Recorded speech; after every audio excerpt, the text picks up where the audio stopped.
د کهانۍ شروعات کې موږ 15 دوستان وینو. دیو د چکر د پاره چرته روان وي. په دې کې زموږ مین کریکټر ایرن او د دې سره نور دوستان وي. په لاره باندې اچانک د دیو مخ کې یو جینۍ راشي، نو دا د گاډي بریک ولګي او دا جینۍ بچ کی. دیو ورته خبرې کوي خو دا جینۍ ورله جواب نه ورکوي. نو ایرن د خپل گاډي نه راکوزه شي او د دې نه تپوس کوي، خو دا ډیره زیاته غبراو شوي. نو په خپل گاډي کې کینی. دیو چې په کومه لار روان وي، نو دا جینۍ ورته وایي چې تاسو په غلطه لار روان وي او د دې گاډي د ودرېدلو کوشش کوي. دیو چې کله گاډي ودرې، نو دا جینۍ ورته وایي چې هغه ډیر خطرناک انسان دی او تاسو یو به هم ژوندی پرې نه دی، او په خپل خوله کې تماچه ورکي او خپل ځان باندې ډز وکي او ځان مړ کی. په دې باندې دیو ټول ډیر زیات ویریږي او د گاډي نه راکوز شي. دیو ټول ډیر زیات غبراو شوي وي. نو خپلو کې مشوره کوي چې موږ له وس څه کول پکار دي. نو دیو فیصله وکړي چې موږ له پولیس خبرول پکار دي، خو دا فیصله د دیو د پاره ډیره غلطه فیصله ده. د دې نه پس یو ګیس سټیشن ته لاړ شي. دلته کې د ګیس سټیشن اونر ته دیو خپل ټوله خبره وکړي. نو دا ورله پولیسو ته فون وکړي او دیو ته یو فیکټري وښیي او ورته وایي چې هلته به تاسو ته پولیس افسر میلاو شي. نو دا خبره دیو ته ډیره عجیبه ښکاري، خو د دیو څه بله څه لار نه وي. دیو دغه فیکټرۍ ته لاړ شي. دا یو خالي فیکټري وي او دلته کې هغه پولیس افسر نه وي. نو دلته کې دیو دغه پولیس افسر ګوري، خو دیو ته یو ماشوم میلاو شي.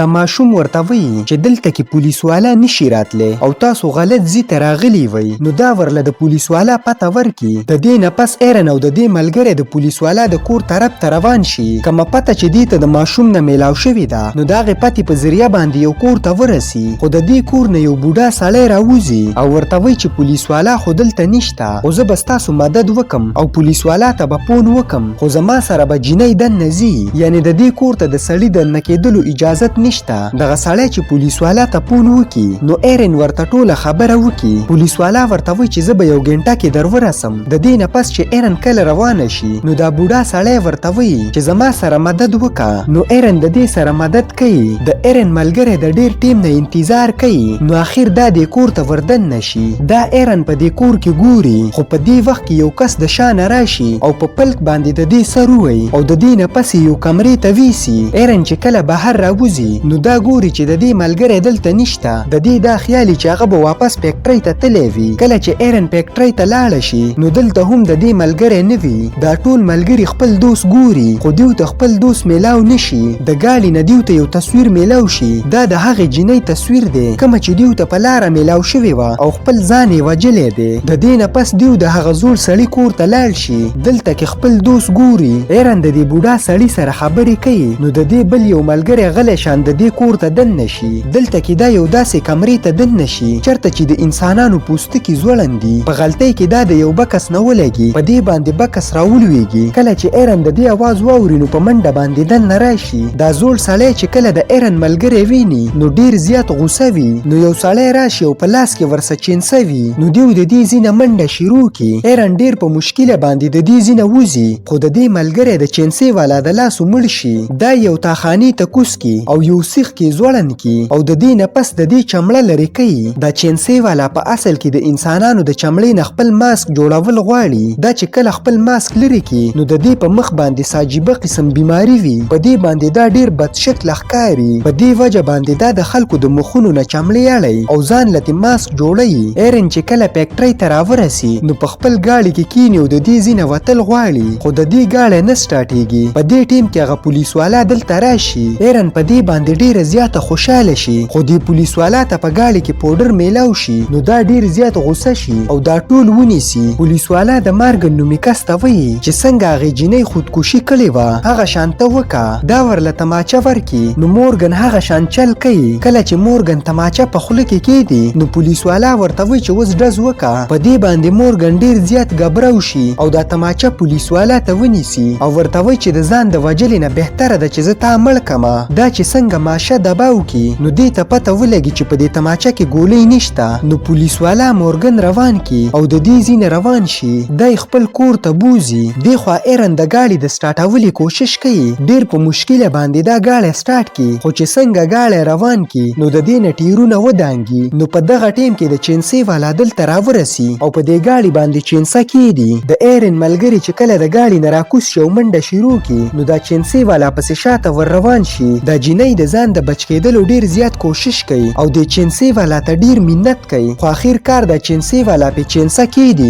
او دا په دیزی باندې مړه کی دا هر څه ایرن ته د گاڑی نخکاری د چینسي والا چې کله مخ راواړی نو دلته کې مونږ وینو چې د ایرن د ملګری ماسک لګولې دی په دې باندې ایرن ډیره زیاته غبراو شي او د دې زینه منډه شروع کی خو چینسي والا په دې پسې شاته ور روان شي ایرن په منډه باندې یو کور ته ورسی او د دې کور والا نه مدد وغواړي نو ایرن کور ته دننه کی دلته کې یو مور او لور اوسېږي ایرن ورته د چینسي والا په باره کې خبره وکي نو دا جینۍ ورته وایي چې د چینسي والا خو ډیر ښه انسان دی د هغه غلطي صرف دومره ده چې هغه ته د مخ بیماری ده په دې وجه باندې هغه ډیر عجیبه ښکاري او هغه خو چاته نقصان نه رسوي ایرن ورته وایي چې ماله پون راکئ چې زه پې پولیس ته پون وکم نو دیو ورته وایي چې دلته کې خو پون نشته ایرن دلته کې د هغې جینۍ تصویران وویني کومه چې دې ته په سړک باندې میلاو شوې وه او خپل ځان یې وجلی دی نو دا ډیره حیران او پریشانه شي په دې ټیم کې د کوروالا ته پون راشي نو ایرن ته پته ولګي چې په دې خلکو کې څه چل شتی دی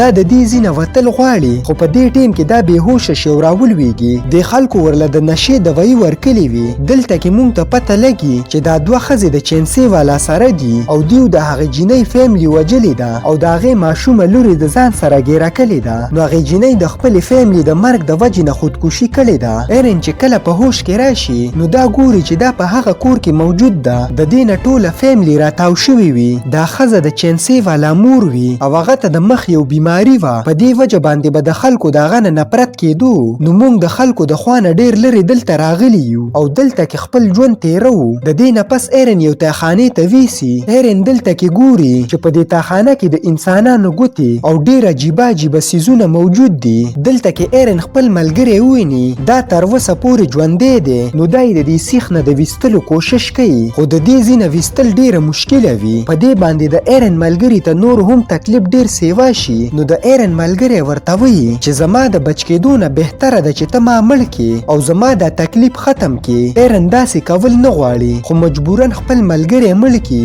ولې چې دې ته ډېر زیات تکلیف رسي دلته کې ایرن ته په یو ټپ کې مورګن میلاو شي دا هم ژوندی وي نو دی د دې ټپ نه راوباسي او د دې ځینه د وتلې کوشش کوي د دیو سره یو ماشوم هم ملګری شي خو په دې ټیم کې دا چینسي والا دیو وویني دیو د دې ځینه منډه وهي او دا چینسي والا په دیو پسې شاته ور روان وي مورګن د دې ځینه وځي خو چې څنګه ایرن د دې ځینه وځي نو دا چینسي والا یې خپه ونیسي نو دا ماشوم په چینسي والا باندې چک ولګوي په دې باندې ایرن پرېږدي او بره راوخیږي ایرن او د دې ملګری یو خالي کور ته راشي خو د چینسي والا هم په دیو پسې شاته راغلی وي دا په دیو پسې ور روان وي دیو په دې کور کې یو ځای کې پټ شي دا چینسي والا دیو په دې کور کې ګوري ایرن چې په کوم ځای کې پټه شوې وي نو دلته کې ډیر زیات منګکوري وي د منګکورو د شور په وجه باندې چینسي والا ته د ایرن په باره کې پته ولګي نو دا ورله شاله راتاو شي د ایرن دا خیالي چې چینسي والا لاړی دا چې څنګه راپاسي نو د چینسي والا پې د شانه حمله وکړي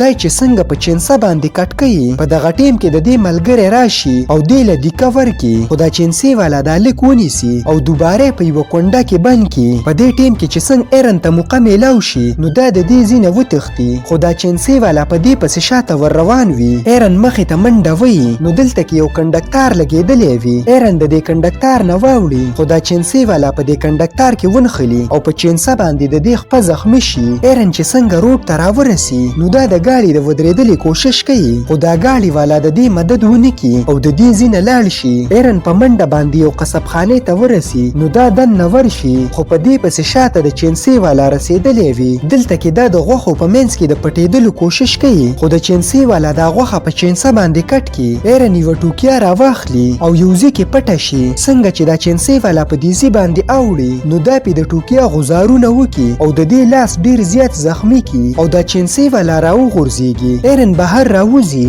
نو بهر باران وریږي دا د یو ټرک والا نه مدد وغواړي نو دا ډرایور یې په خپل ټرک کې کېنی خو ایرن ته دلته پته ولګي چې دا ټرک خو د ګیس سټیشن طرف ته روان دی نو دا ورته وایي چې هغه طرف ته مه ځه خو د ډرایور په سمج کې څه نه راځي د ایرن سره هم هغه شان کېږي څنګه چې موږ د کهانۍ په شروعات کې لیدلی وو خو ایرن ډېر زیات همت وکړي او د دې ټرک د ودرېدلې کوشش کوي خو دا ډرایور ټرک په زبردستۍ باندې چلوي او دغه ګیس سټیشن ته ورسوي په دې ډرایور پسې شاته ایرن راکوزه شي دا چې کله دې کور ته دننه وګوري نو دا ګوري چې یو ماشومه د دې خلکو سره ورسره ده دیو ټول دا ماشومه دلته کې پرېږدي او د دې ټرک والا خواته وروځي خو چې واپس کور ته دننه دن راشي نو کورسۍ وي او ماشومه نه وي. ماشومه د دې ځینه ایرن ویستلی وي. د ټرک ډرایور چې کله د خلکو ته قصه وکي او د ایرن په باره کې ورته هر څه ووایي نو د خلکو ته پته ولګي دیو ایرن کتل غواړي. دا ډرایور هم په خپل ټرک کې ایرن ګوري خو دې ته دلته کې ایرن میلاو نشي. ایرن یو ګاډي ته ختلی وي او دا په سپیډ باندې دا ټرک ډرایور په دې ګاډي باندې ووایي د دې ځینه د وتلې نه مخکې دا ګاډی ریوسکي او دا ډرایور مړ کي. ایرن دا وړه ماشومه بچ کول غواړي خو چې څنګه د دې ځینه وځي په دې وخت کې دا چینسي والا راشي او په دې ګاډي باندې د چینسي حمله وکي خو ایرن خپل ځان بچ کی او د دې ځینه په فول سپیډ کې روانه شي. ایرن خپل ځان او د ماشومې ژوند بچ کی. په دې ځای باندې زموږ کہانی ختمیږي. کو ویډیو مو خوښه شوې نو لایک یې کړئ او چینل ضرور سبسکرایب کړئ.